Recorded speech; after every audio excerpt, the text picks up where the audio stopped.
sido tú, Yeshua HaMashiach. Rey de Israel. Ante ti me postraré. Exaltado seas tú. Yeshua HaMashiach. Vamos en esta tarde a conocer el perfil de Rab Shaul.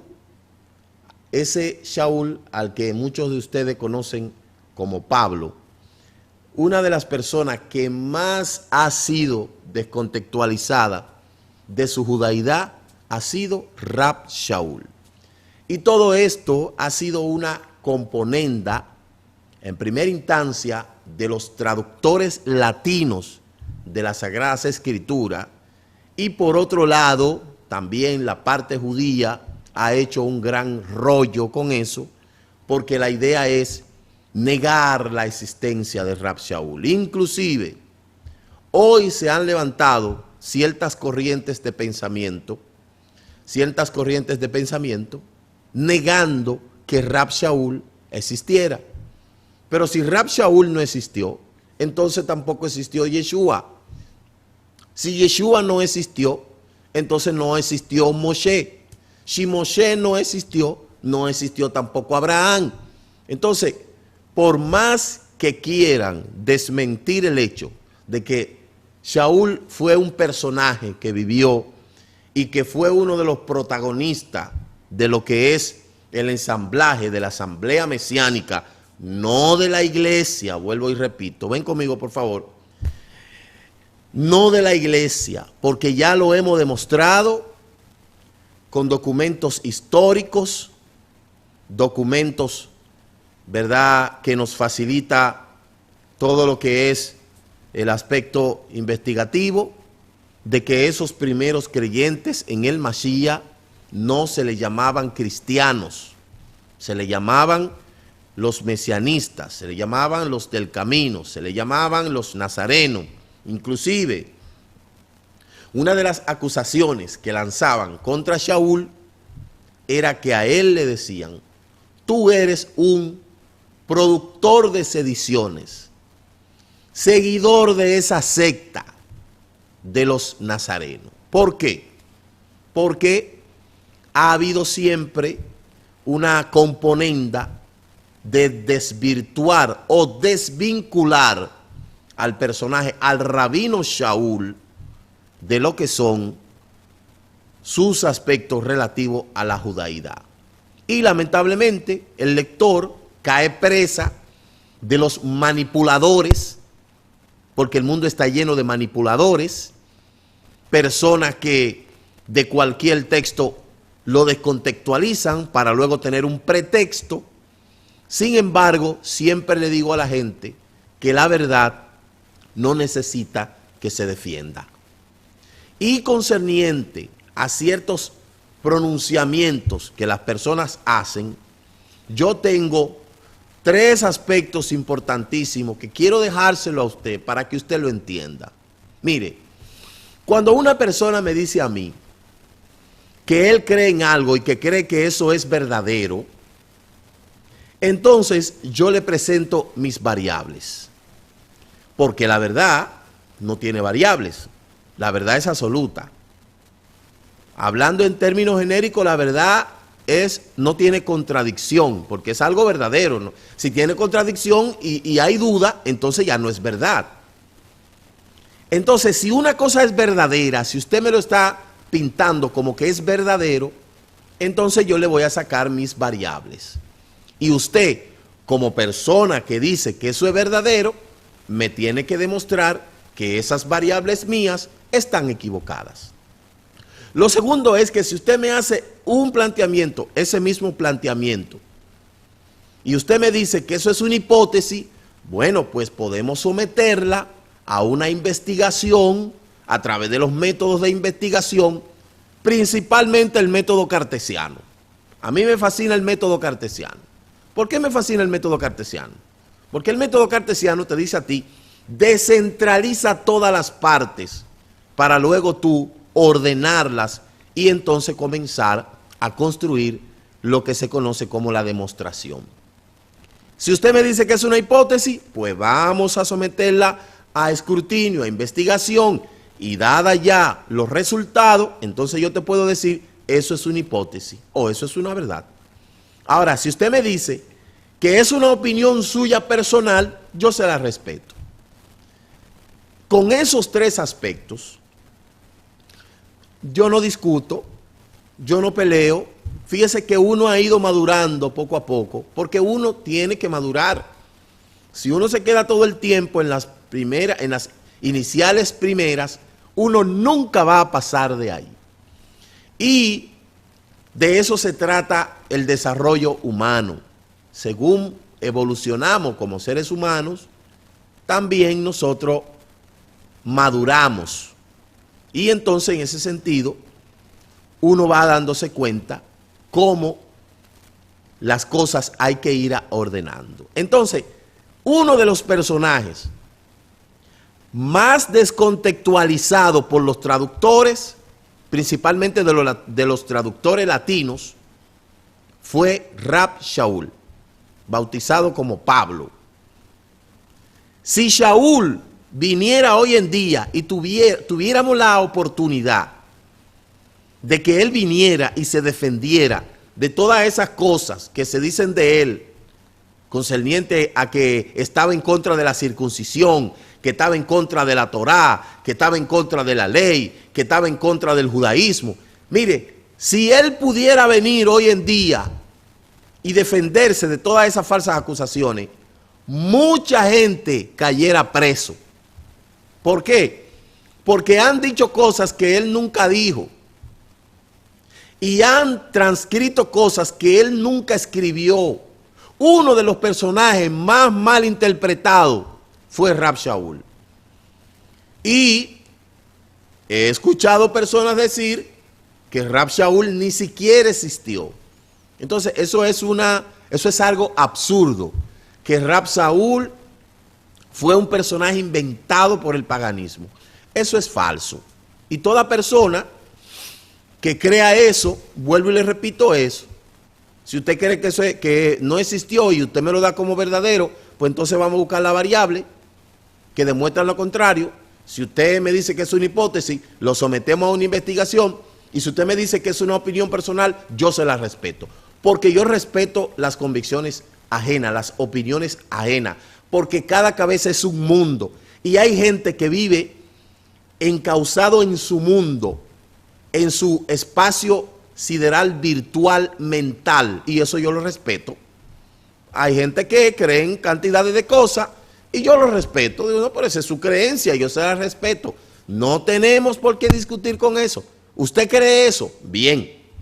¿Ve? Por eso la gente tiene que madurar. Entonces, vamos a ver el perfil de Rab Shaul según el Brit Hadashah. El Brit Hadashah es mal traducido como el Nuevo Testamento. Esa palabra no aplica ahí porque un testamento lo escribe una persona que se va a morir. Mire, lo primero que tenemos que hacer es irnos a la historia. A mí me fascina la historia. ¿Por qué me fascina la historia? Porque en la historia usted se da cuenta de las cosas, cuándo se suscitaron, cómo se desarrollaron hasta llegar a nuestro día. Y una de las cosas principales de la historia son las fuentes. Hay gente que vive diciendo cosas que no da fuente. Pues mire, el nacimiento de Shaul, hay muchas fuentes que usted puede conseguirla. Usted puede conseguirla en Wikipedia, usted puede conseguirla en algunos libros que hay por ahí. Y según una de estas fuentes, dice que nació en el año 5, entre el año 5 y el 10, en Tarso, en la región de Sicilia, en la costa sur de Asia Menor, que es la actual Turquía. La ciudad de Tarso tenía concedida la ciudadanía romana por nacimiento, como dice Hechos 22, por lo que Shaul era ciudadano romano pese a ser hijo de judíos. Dice el libro de Hechos, capítulo 22, verso 3, oiga, yo soy judío, nacido en Tarso de Sicilia, pero cuando viví en esta ciudad e instruido a los pies de Gamaliel en todos los detalles de la Torá de nuestros padres, era celoso de Elohim como todos ustedes. O sea, según esta descripción que nosotros hemos visto, Rab Shaul era judío, ¿verdad? Y aunque vivía en Sicilia, que es la actual Turquía, realmente él era judío. Ahora, ¿qué podríamos nosotros decir tocante a por qué Rab Shaul o sus padres vivían ahí? Fíjense que no se habla nada de los padres de Rab Shaul, pero si nosotros vamos en términos de historia, usted acuérdese que uno de los imperios más terribles fue el Imperio Romano, el Sacro Imperio Romano, el Imperio de Oriente y el Imperio de Occidente. El Imperio de Oriente duró, de Occidente duró 1000 años y pico, y trató de conquistar todo ese mundo. ¿Ve? Entonces, todos esos lugares fueron conquistados por Roma. Y Roma, donde quiera que iba, ellos impregnaban su religión. Primero socavaban la cultura del pueblo conquistado. Después imponían su cultura, imponían su religión, imponían su dogma. Y eso era una de las políticas de Roma. Por eso el Sacro Imperio Romano fue tan amplio que sigue gobernando hasta nuestros días. ¿Por qué? Porque cuando usted analiza el entorno de cada país, hay algún tipo de rasgo de lo que es el Imperio Romano. Entonces, él dice, ahora, ¿cómo llegaron ahí esas personas? Acuérdese que los judíos fueron exiliados en el 745 por el rey asirio. Acuérdese que el rey de Persa era uno de los reyes más terribles en la época de lo que era el Estado de Israel ya estacionado con las 12 tribus, el cual el reino se dividió en el reino del norte y el reino del sur. Pues el rey Ciro de Persia, Artajerje, que era otra potencia anterior al Sacro Imperio Romano, llevó a los judíos cautivos hasta Siria y de ahí se dispersaron por toda el Asia. Y luego de ahí viene la dispersión de las dos tribus, Judá y Benjamín, hasta Babilonia, y luego se dispersaron por todo el Asia y a su vez esta por todo el mundo. Se habla de los fenicios, aunque usted no lo crea, tienen un vínculo fuerte con los judíos. ¿Por qué? Porque el lenguaje que hablaban los fenicios era un lenguaje semita. Entonces, hay mucha coincidencia dentro de lo que eran los fenicios, que supuestamente no dejaron ningún legado cultural, pero eso es algo que yo siempre estoy en contra de ciertas teorías que se hablan en el contexto histórico, porque fíjese una cosa, todos los personajes de la historia están en la escritura hebrea. Entonces, en la historia no están los personajes de la escritura. ¿Qué quiere decir eso? Que también ha habido una componenda de querer desvincular todos los personajes de la Biblia del contexto histórico. Entonces, es difícil a veces usted poder construir un conocimiento cuando usted tiene este tipo de entuertos, que uno se topa con grandes personas que son historiadores y a veces medio gaguean. ¿Por qué? Porque usted sabe que aún la historia ha sido manipulada. La historia que nos enseñan aquí a nosotros es una historia oriental, y cuando comienzan a hablarnos de términos, inicios de la civilización, nos comienzan hablando de civilizaciones que están muy distantes de nosotros, donde nunca hablaron nuestro idioma, donde nunca fue nuestra cultura, y sucesivamente nos meten todo ese tipo de cosas. Esa transculturización de otros lugares es lo que permea en la historia. Pero cuando nosotros hablamos en términos de identidad, es todavía mucho peor. Entonces es bien complejo el asunto. Entonces aquí nosotros podemos ver, mire, durante el periodo de Pompeya, que fue en el 67, antes de la era común, aquí esa es la ciudad de Tarso, que hizo la capital de la provincia romana de Sicilia, y los judíos empezaron a recibir la ciudadanía romana. Usted puede ver ahí esta ciudad. Lo importante de la historia, lo que me gusta de la historia, es que cuando usted va a los lugares, están ahí. Eso no es de que no, que una virgen apareció en una mata china, ajá, ¿y dónde está la mata? ¿Y dónde está la china? ¿Y dónde está la virgen? O sea, eso son boberías. Pero cuando usted me habla en términos de documentos arqueológicos, que están ahí, y usted va a ir a la antigua ciudad de Sicilia. Entonces, Shaul existió, anduvo por esas calles, estuvo en esos lugares. No fue un asunto mitológico, no es un engaño, ¿ve? Es algo que fue real.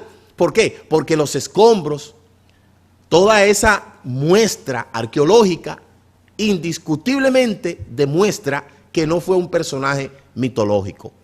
Aquí nosotros vemos que Tarso era la ciudad natal de Rab Shaul, una ciudad de gran importancia como centro de aprendizaje del viejo mundo. Junto a Alejandría y Atenas, notablemente a los ciudadanos judíos de Tarso se le concedía la ciudadanía romana.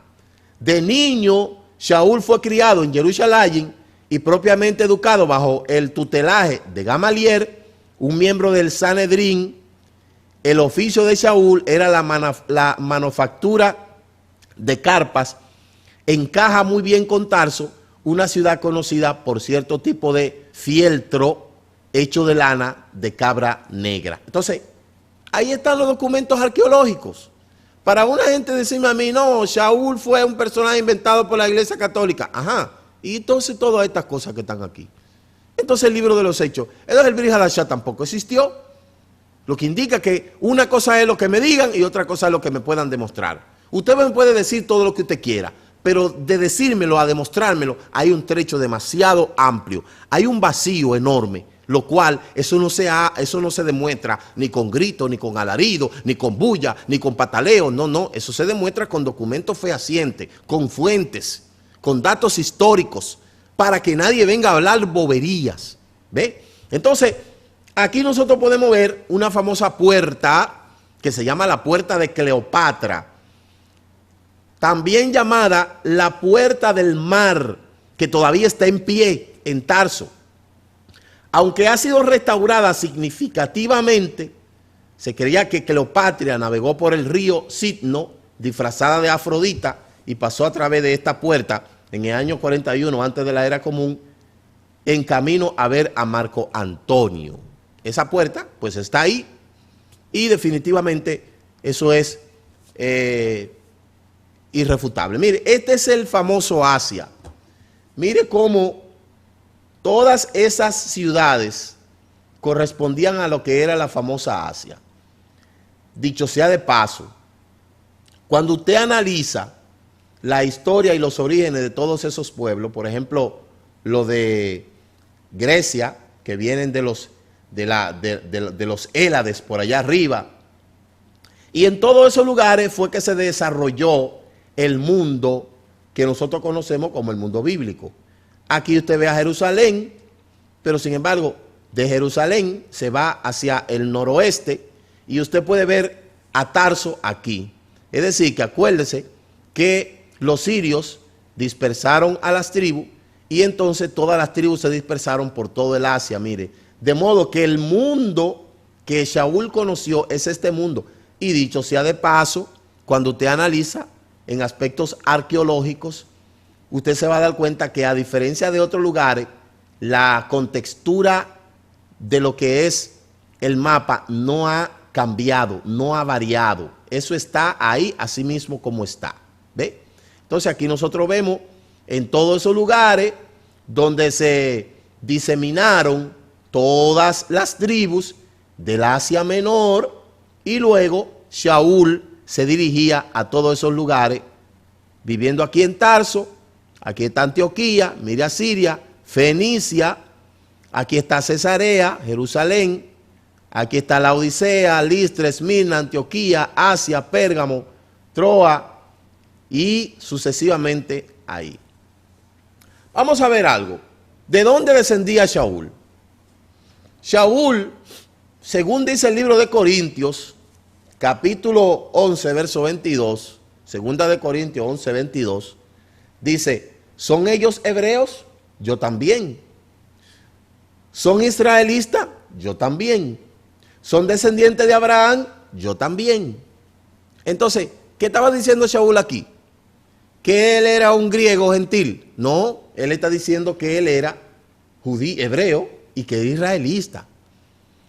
En Romanos 11, 1 y 2, Dice, digo entonces, ¿acaso ha desechado Elohim a su pueblo? De ninguna manera, porque yo también soy israelita, descendiente de Abraham, de la tribu de Benjamín. ¿Qué más referencia la gente necesita entender de eso? Entonces Shaul se despojó de toda su judeidad para alcanzar a los gentiles y ya, él se hizo gentil. Eso es falso, señores. Ya es tiempo de que la gente comience a leer la escritura con otros ojos, con otra mentalidad, que es nuestro esfuerzo. ¿Cuál es el esfuerzo nuestro? Tratar de hacer que la gente construya algún tipo de conocimiento que sea veraz y que esté apegado a la verdad, no a la manipulación que por tantos años hemos vivido. Por más que han querido desnaturalizar la judaidad de Shaul, Shaul está ahí y él sigue diciendo que él era hebreo y que era israelita y que era judío y que él era fariseo. Filipenses 3:5 también lo demuestra. Mire, circuncidado al 8º día, del linaje de Israel, de la tribu de Benjamín, hebreo de hebreo, en cuanto a la ley, fariseo. Entonces, él nunca negó esas cosas. Segundo, era fariseo, hijo de fariseo. Habían dos sectas, los fariseos y los saduceos. Él pertenecía a la secta de los fariseos, como lo dice Hechos 23:6. Entonces Shaul, dándose cuenta de que una parte eran saduceos y otra fariseos, alzó la voz en el concilio: hermano, yo soy fariseo, hijo de fariseo. Se me juzga a causa de la esperanza de la resurrección de los muertos. Entonces, él era fariseo. Eso que no le quepa la menor duda a nadie. Otro aspecto, ¿qué idioma hablaba? Hablaba hebreo. Hechos 21:40. Cuando el comandante le concedió el permiso, Shaul, de pie sobre las gradas, hizo una señal al pueblo con su mano. Y cuando hubo gran silencio, les habló en idioma hebreo. Entonces, concerniente al idioma hebreo, el idioma hebreo es una mutación del paleo y era el idioma que hablaban los fenicios. Entonces, ¿usted quiere comprobar eso que yo le estoy diciendo? Investigue quiénes eran los fenicios y cuál era el origen del idioma fenicio. El idioma fenicio, ese idioma era el semítico, que viene de Shem, el hijo de Noá. Semítico era ese idioma, que se traduce como paleo antiguo. Ahora, de ahí es donde muta entonces al hebreo moderno.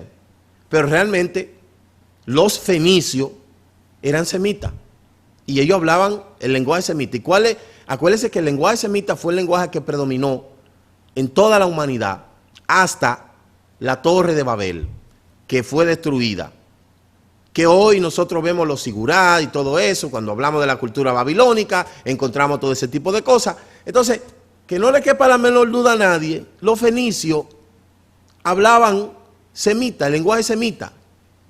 Y el semita era el paleo hebreo. Luego se mutó al hebreo moderno.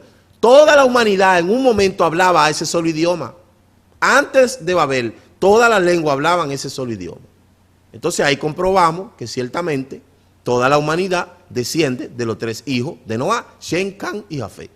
La historia puede decirme lo que sea. Algún tipo de historiador me puede decir lo que sea. Pero es lo que le digo. Una cosa es lo que digan ciertos autores y otra cosa es la realidad. Entendiendo de que mucha gente no conoce el contexto histórico y la evolución del hebreo.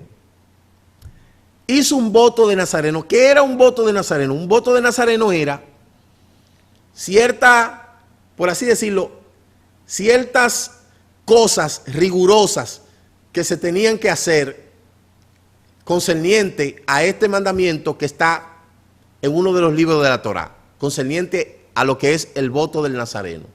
Yeshua se dice que hizo un voto de Nazareno. El que hizo el voto de Nazareno no podía tomar alcohol, no podía tomar vino, no podía tomar el fruto de la vid, no podía cortarse el cabello. Y eso lo hacían como un voto por un determinado tiempo. Una vez terminaba el tiempo, entonces ellos se raspaban la cabeza hasta que su cabello le crecía normal. ¿Ve? Entonces, Shaul, después de quedarse muchos días, dice Hechos 18:18, después de quedarse muchos días más, se despidió de los hermanos y se embarcó hacia Siria.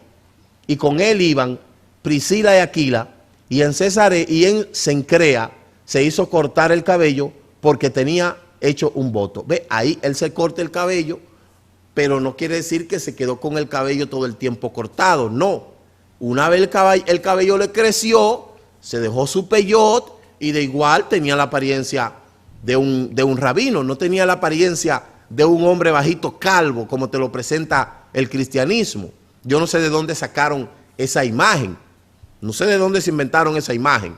Cuando ustedes le preguntan a Pablo, lo presentan vestido de romano y calvo, sin kipá y sin ninguna relación con el judaísmo. Y eso es falso. Shaul era rabino. Y dicho sea de paso, el rabinato solamente es algo notorio en Israel, solamente. Usted nunca ha visto de que un rabino sacerdote. Usted nunca ha visto eso. Si lo ve, puede de que yo lo haga, porque es rabino para todo tipo. Pero la fuente, el original, la etimología, de donde sale el contexto del rabino, viene de Israel. Viene de ahí. Entonces, él iba a Jerusalén a adorar. Dice Hechos 24, 11, puesto que tú puedes comprobar el hecho de que no haces más de 12 días que subí a Jerusalén a adorar, y ni en el templo, ni en la sinagoga, ni en la ciudad misma me encontraron discutiendo con nadie, provocando un tumulto. ¿Ve? Entonces nosotros podemos ver ahí que él, ¿a dónde iba? A Jerusalén. ¿Por qué iba a Jerusalén? Hay 3 fiestas principales que se celebran en Jerusalén. La primera, Pesa, que se llama la Pascua, seguida por las 7 días de Matzá. La segunda, Shavuot, y la tercera, Sukkot. Shavuot es la mal traducida Pentecostés, como dice el libro de Hechos, capítulo 2, verso 1 al 3. Y la tercera fiesta se llama Sukkot, que es la fiesta de las enramadas. Entonces, ¿por qué Shaul subía a Jerusalén? Subía a Jerusalén porque Jerusalén era el epicentro de estas 3 fiestas que sigue hasta el día de hoy. Todos los judíos de la diáspora que puedan suben a Jerusalén en Pesa, en Shavuot y en Sukkot. Eso ha seguido normal, eso no ha tenido ninguna alteración. Entonces, ¿a dónde él subía? A Jerusalén. Él no subía a Grecia, no subía a Roma, subía a Jerusalén, donde estaba el templo, donde se celebraba la fiesta. Y más adelante vamos a comprobar que él asistió a esos 3 tipos de fiestas. También circuncidó a otra persona. Hechos 16, 1, 3, dice que Shaul quiso que éste fuera con él, quien, Timoteo, y lo tomó y lo circuncidó por causa de los judíos que habían en aquellas regiones, porque todos sabían que su padre era griego. El padre de Timoteo era griego y la madre judía. Entonces, Shaul no va a pasar por encima la halajá. Quizá ustedes no tienen conocimiento de cómo se convierte una gente al judaísmo. Quizás en otro momento estaremos hablando de ese tema. Es algo muy riguroso, lo cual Shaul, que era conocedor de la halajá y conocedor de la Torá, entendía que para poder hacerse valer de una persona que lo acompañara, tenía que hacer la conversión al judaísmo. ¿Y quién lo hizo? Timoteo no estaba circuncidado y el mismo Shaul lo circuncida. No sabemos específicamente si Shaul lo circuncidó él mismo, pero pueda que sí. La circuncisión es algo que está dedicada a ciertos rabinos que son dedicados a eso, que se dedican a la circuncisión. Pero dice el texto que él lo circuncidó. Entonces, la circuncisión Shaul la practicaba. ¿Cómo luego me vienen a decir a mí que no? Que Shaul estaba en contra de la circuncisión. Porque Shaul dijo, si fuiste llamado como griego, sé griego. Si fuiste llamado incircunciso. De momento, si tú fuiste llamado, pero eso no quiere decir que tú te quedes así. Lo que implica que ha habido un desajuste y una equivocación al tildar a Shaul de que estaba en contra de la circuncisión cuando él mismo circuncidó a Timoteo. Otro aspecto relevante es que guardó Shabbat. El Pablo que te presentan a ti es un Pablo dominguero que va a la iglesia los domingos, que celebra culto domingo. Y en la escuelita bíblica te hablan de Pablo, ese Pablo. Pero Shaul, el Rab Shaul, iba a la sinagoga en Shabbat, porque es el día de descanso.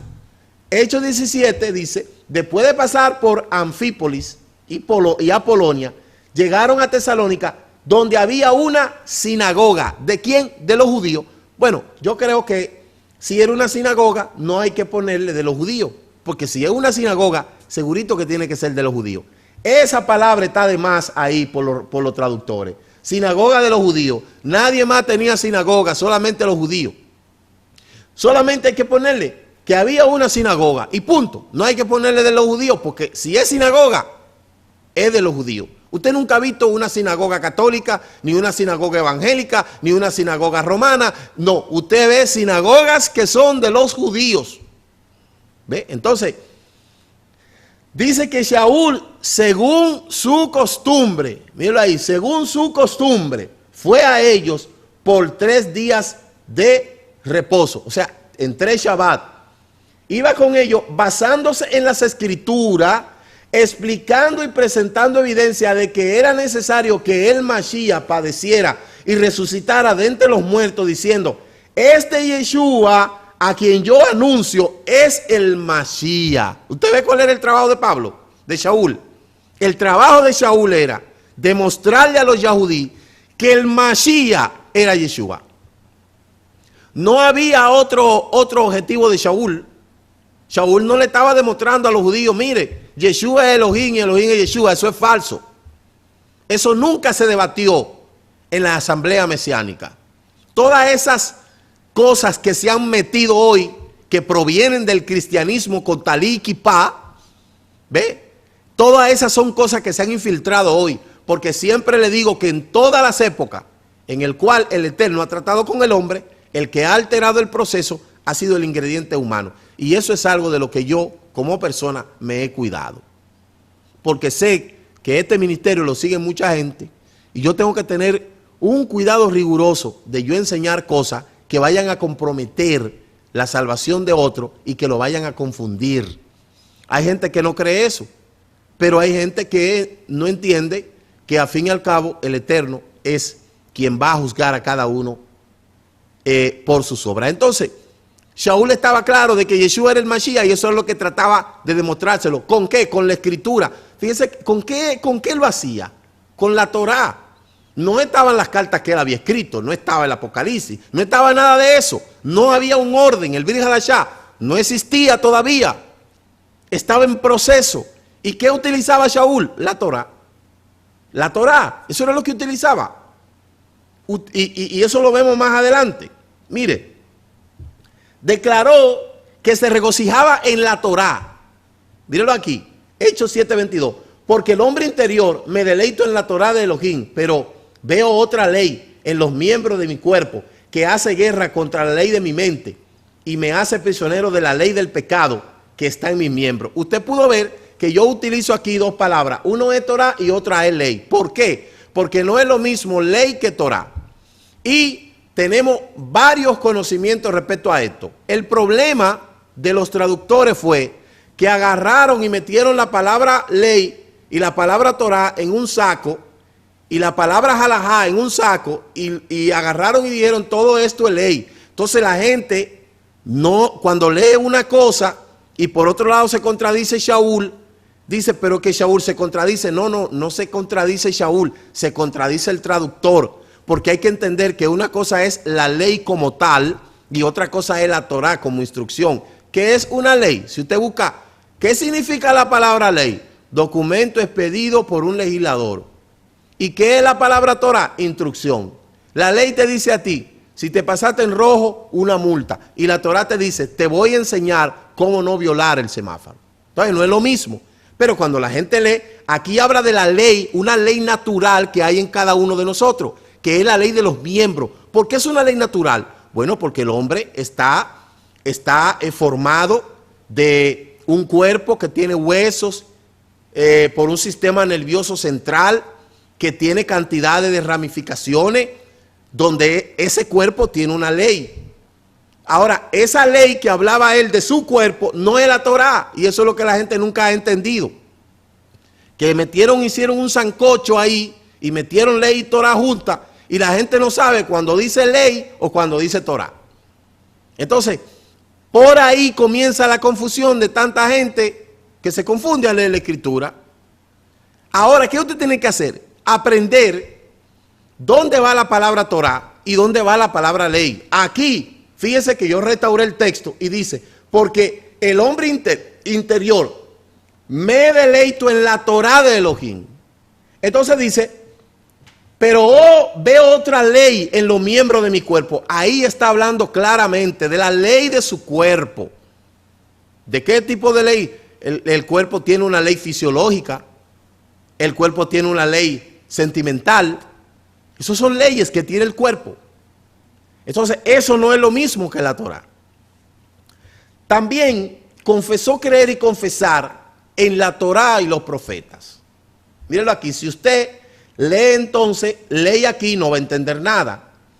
Hechos 24:14 dice, pero admito ante ti que según el camino que ellos llaman secta, yo sirvo a Elohim de nuestros padres, creyendo en todo lo que es conforme a la Torah y que está escrita en los profetas. Ahí está claro. Ahora, si yo le pongo ley aquí, la gente no va a entender. Él decía, la Torah y que está escrita en los profetas, porque los profetas siguieron un curso de la Torah. Mire, nadie puede poner otro fundamento sobre el fundamento de la Torah. La Torah es como una casa de 5 columnas. Bereshit, Shemot, Baikra, Bamidbar y la del medio de Barín. La otra parte de la columna son los profetas y el techo allá arriba es el Brit Hadashah. Las puertas, que son los adornos, vamos a suponer que esos son los salmos. El interior de esa casa, el libro de Cantares. Luego, las columnas que amarran cada una de las partes de la casa, Proverbios y Eclesiastés, y así sucesivamente. Los profetas nunca han contradicho la Torah de Moshe. Nunca, nunca, nunca. Lo que han contradicho la Torah de Moshe ha sido los traductores. Y por eso la gente no comprende, no entiende. Porque la gente no sabe lo que es cuando usted tiene que leer ley y cuando tiene que leer Torah. La Torah es instrucción. Declaró que la fe no invalida la Torah. Mírelo aquí, Romanos 3. Dice, ¿anulamos entonces la Torah por medio de la fe? En ninguna manera. En ningún modo. Al contrario, confirmamos la Torah. Él dijo, nosotros no vamos a anular la Torah. Ahora, si usted lo lee, ley ahí. Si usted lee ley, si ustedes anulamos la ley por medio de la fe, la gente se confunde. Porque él dice, pero si la ley está abolida, él no puede decir aquí, anulamos entonces la ley por medio de la fe. Entonces, ahí es donde la gente tiene que aprender a ubicar la palabra Torah. Porque si usted lee eso, como lo han traducido, usted va a leer, anulamos entonces la ley por medio de la fe, de ningún modo. Al contrario, confirmamos la ley. Entonces, si él dice que la ley está abolida y aquí dice que confirma la ley y que la ley no es invalidada por la fe, entonces hay una contradicción. Ahora, si usted aquí utiliza la palabra Torah, usted va a ver la diferencia. El asunto está en usted colocar la palabra Torah donde vaya y la palabra ley donde vaya. Y para eso usted tiene que ser muy riguroso y muy concienzudo en la lectura. Usted tiene que leer todo el capítulo, leer todas las cosas para que le pueden causar.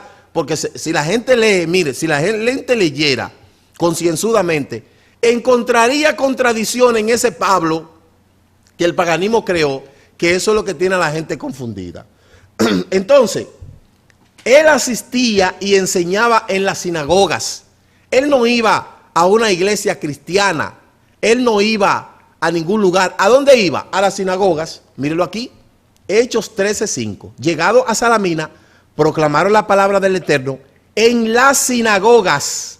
Y vuelvo y le repito, no hace falta decir de los judíos, porque si eran sinagoga, eran de los judíos. De modo que de los judíos, eso no va ahí. Y tenían también a Johanán de ayudante. Hechos 14:1. Aconteció en Iconio, entraron junto a la sinagoga de los judíos y hablaron de tal manera que creyó gran multitud, tanto judíos como griegos. ¿Ve? Y Hechos 18:4. Y discutía en la sinagoga todos los días de reposo y trataba de persuadir a judíos y a griegos. Entonces, esas sinagogas estaban compuestas tanto de judíos como de griegos. Obviamente, si eran griegos, habían hecho un tipo de conversión al judaísmo. No eran griegos como los que iban allá a discutir en las plazas de Atenas, que iban a discutir de epicurismo, iban a discutir de filosofía. No, no, ellos iban a estudiar la Torá. Y en el mundo heleno, oiga bien, pululaba mucho el contexto de la filosofía. Recuérdese que Grecia fue uno de los países que promulgó el contexto de la filosofía. Grecia, ese vasto imperio, estaba dividida en varias polis, pero habían dos polis que eran las principales. Uno era Atenas y otro era Esparta. Por eso, en Atenas tenía, como era una ciudad independiente, autónoma, todas las polis eran autónomas, Atenas fue el centro filosófico de ese tiempo, donde los niños estaban en la casa hasta los 7 años, y luego a los 7 años iban a la escuela. Los atenienses buscaban el hombre perfecto a través del conocimiento, la perfección, la hermosura. Sin embargo, los espartanos eran diferentes. Los espartanos buscaban la valentía, la belleza y la valentía. Un espartano se quedaba hasta los 7 años con su mamá y luego de los 7 años en adelante iba al ejército a formarse como valiente, a pelear. Por eso de ahí surgen grandes novelas como por ejemplo la Ilíada y la Odisea. Atenas tenía derecho para el ciudadano, Esparta no. Esparta no tenía ningún derecho, sino que eran valientes guerreros. Fíjese que estas dos ciudades eran lo que componía básicamente las dos polis principales de Grecia. Esparta, Atenas y Esparta. Ahora, las famosas guerras médicas, que fueron la famosa guerra de los medos, era la única instancia cuando los griegos se unían, tanto en la guerra médica como en la guerra púdica. Y entonces de ahí en adelante ya el reino seguía separado, pero de igual manera, cuando venía un contraataque más fuerte, entonces se unían las polis. Los espartanos eran gente guerrero, los atenienses filósofos. Los espartanos buscaban la valentía, el valor. Los atenienses, lo que era el conocimiento, la educación, la formación de un ciudadano con ciertos caracteres y elevación social. Sin embargo, los espartanos, guerra. Todo esto se destruyó porque cuando se mete el Sacro Imperio Romano, se fusiona y de ahí comienza Grecia a verse desde otra perspectiva. Entonces, declaró irreprensiblemente, según la Torá, no según la ley. Vamos a verlo aquí, Filipenses 3:6. En cuanto al celo, perseguidor de la asamblea. En cuanto a la justicia de la Torá, hallado irreprensible. Él no negó que él era perseguidor de la asamblea. Él nunca lo negó. Por eso fue el Shaliach más perseguido de todo. ¿Por qué? Porque él, al ser un perseguidor de los nazarenos, de los del camino, de los vástagos del Mesías, él definitivamente nunca dejó de reconocer esas cosas. Por eso hablaba con tanta humildad. Pero fíjese que en cuanto a la Torá, fue hallado irreprensible, dice él. Porque él sabía, hay una letra en el alfabeto que se llama Sadik. Tiene un valor numérico de 90, ya ustedes lo saben. Esa letra simboliza la justicia. Shaul era un Sadik, era un justo. Por eso ese Shaul, agresivo contra las leyes de la Torá, indiscutiblemente no era así. En cuanto a la Torá, él fue irreprensible. Y él mismo lo dice y otros más lo dicen. También celebró Pesa. Recuérdense quién era Pesa. Pesa es la primera fiesta de la primavera que se celebra el 14 de Abit o Nisan, donde es la primera fiesta que se celebra en Jerusalén, seguida de siete días de Matzá, la semana de Matzá. Primera de Corintios 5, 3, 8, mire lo que él dice. Por lo tanto, celebremos la fiesta de Pesa, no con la levadura vieja, ni con la levadura de malicia y maldad, sino con panes sin levadura, de sinceridad y de verdad. Usted ve, aquí no está hablando de la Santa Cena. Esa Santa Cena que el cristianismo celebra, eso es una meriendita, es una galletica con vino. Eso se lo inventó el paganismo para engañar a la gente. Pero realmente Shaul, el Shaul de la Escritura, celebraba Pesa. En Pesa se utilizan 3 ingredientes: matzá, pan sin levadura, hierbas amargas y vino. No se celebra, eso se celebra así.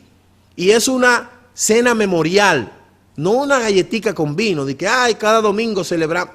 Mire, Shaul no conoció eso, porque eso es antibíblico. Eso de que un pedacito de galletica y esa es la Santa Cena y el cuerpo, eso es falso. Eso yo le llamo la hostia reformada. ¿Ve? Y la gente se come su cosita, pero eso no es nada. Ahora, la cena de Pesa, esa es una cena memorial que en primera instancia representa la liberación de la esclavitud de Egipto y por otro lado, la liberación de la esclavitud del pecado y por otro lado, la redención de los hijos de Israel de Egipto y por otro lado, la redención de Yeshua a toda la humanidad por medio de su sacrificio expiatorio.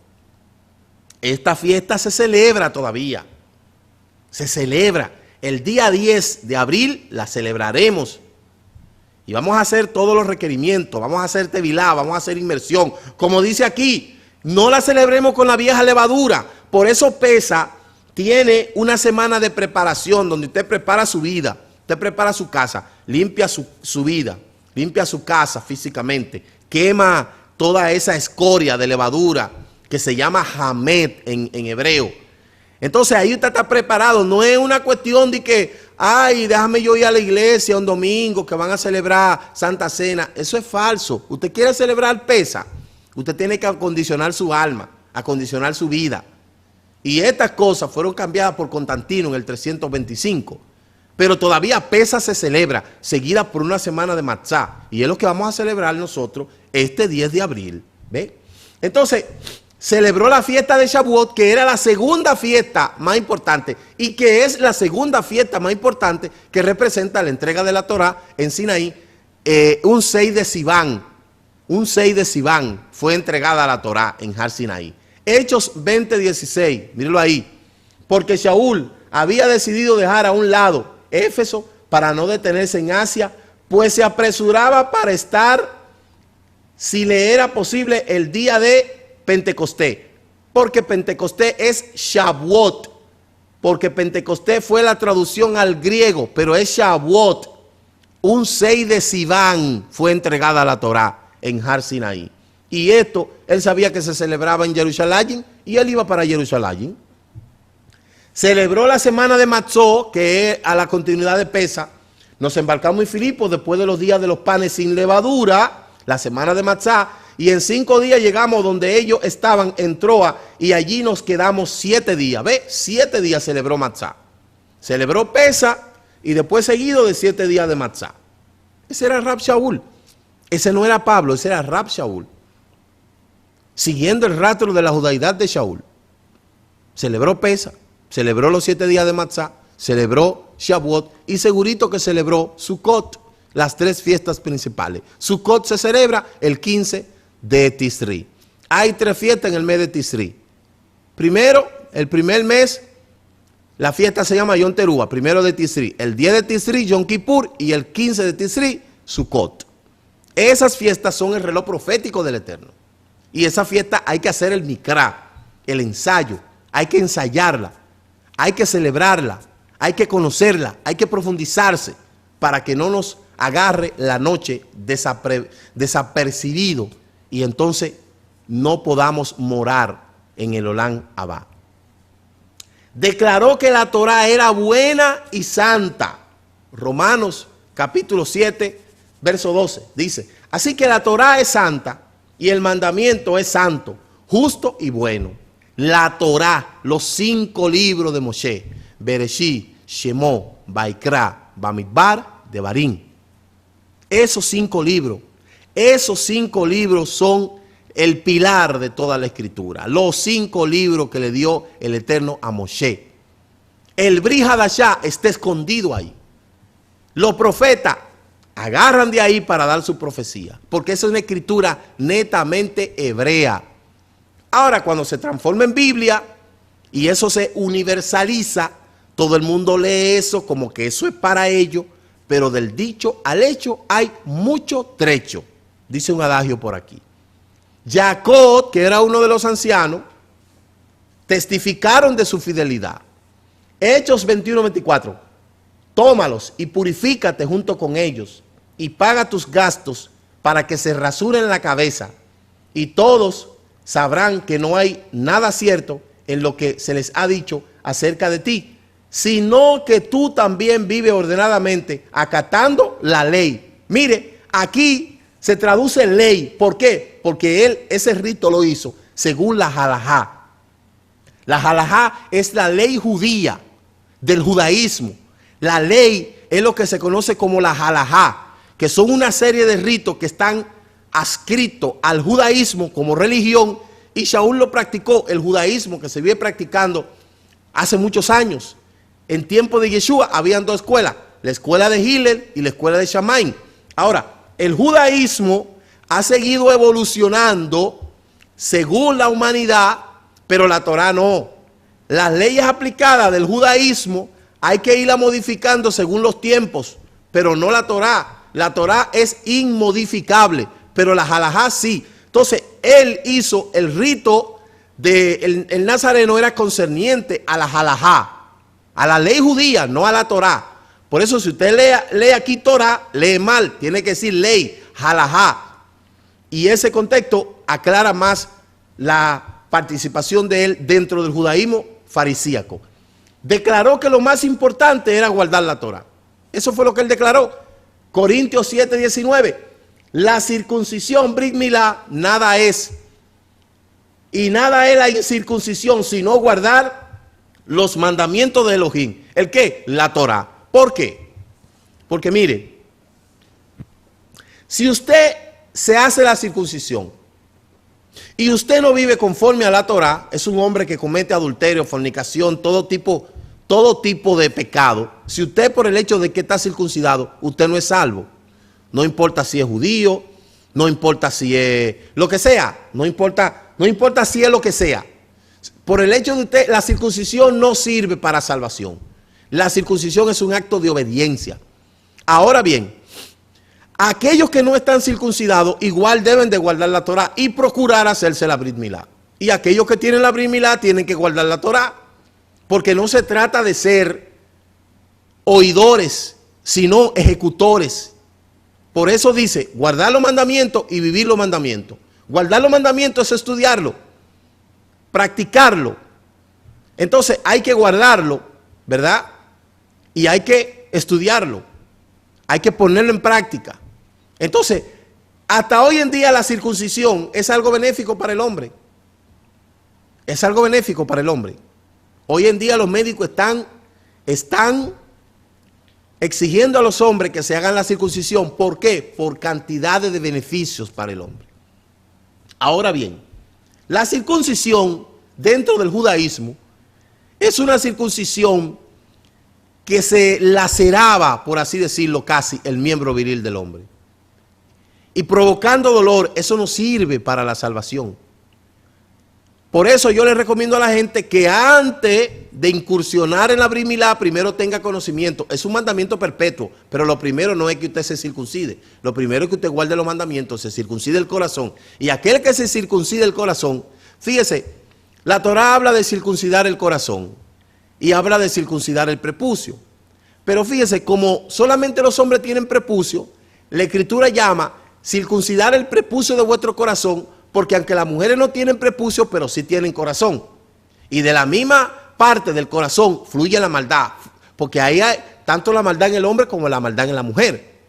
Entonces, por eso le dice circuncidar el prepucio de vuestro corazón, pero al hombre circuncidar el prepucio de vuestra carne, entendiendo que la Brit Milá no te da la salvación, te ayuda a cumplir la Torah, a entrar en el pacto de Abraham, como dice el libro de Génesis 17.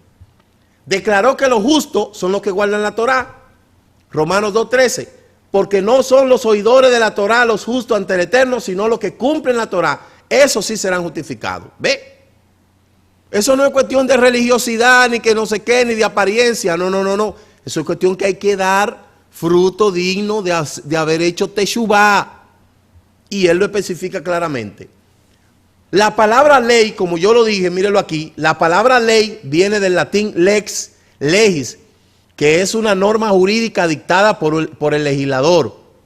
Es decir, un precepto establecido por la autoridad competente en que se manda o prohíbe algo en consonancia con la justicia, cuyo incumplimiento conlleva una sanción. Eso es ley. Ahora, Torah significa instrucción, norma, que viene de la raíz yarat, señalar, hace referencia a varias cosas y estas son las más importantes. La instrucción. Entonces, en cuanto a ley, existe la ley moral, la ley natural, la ley nueva, la ley civil, la ley eclesiástica. Pero la Torá son los mandamientos del Eterno, que están compuestos. Mira ahí la ley como tal. Ley moral, ley natural, ley nueva, ley civil y ley eclesiástica. Todas las naciones del mundo tienen que tener estos 5 tipos de leyes. Ley moral, ley natural, etc. Ahora, la Torá de Moshe, que es donde están los 613 mandamientos, aquí están los edot, que son los mandamientos de carácter significativo y personalizado para el pueblo de Israel, como el uso del talí, el uso del kipá, el uso de los tzitzit, el uso de la mezuzá, que están en el libro de Deuteronomio capítulo 6, verso 1 al 9. Obviamente, ahí usted no va a encontrar el kipá, porque el kipá es algo alágico, pero que representa la cobertura del Eterno sobre el varón. Entonces, fíjese bien, mire mi kipá no me cubre el rostro. Esto no es algo que me cubre el rostro. Yo lo puedo, ¿por qué yo lo uso? Porque esto representa la cobertura del Eterno, la protección del Eterno sobre mi cabeza. Pero fíjense que esto no me está cubriendo a mí la cara, sino solo me cubre la parte del encéfalo, en donde está lo que es la connoción, ¿verdad? Esto representa la connoción. Entonces, al usar yo el kipá, estoy diciéndole al Eterno, tú estás por encima de mi cabeza y tú eres quien dirige mi vida. Y eso son los edot.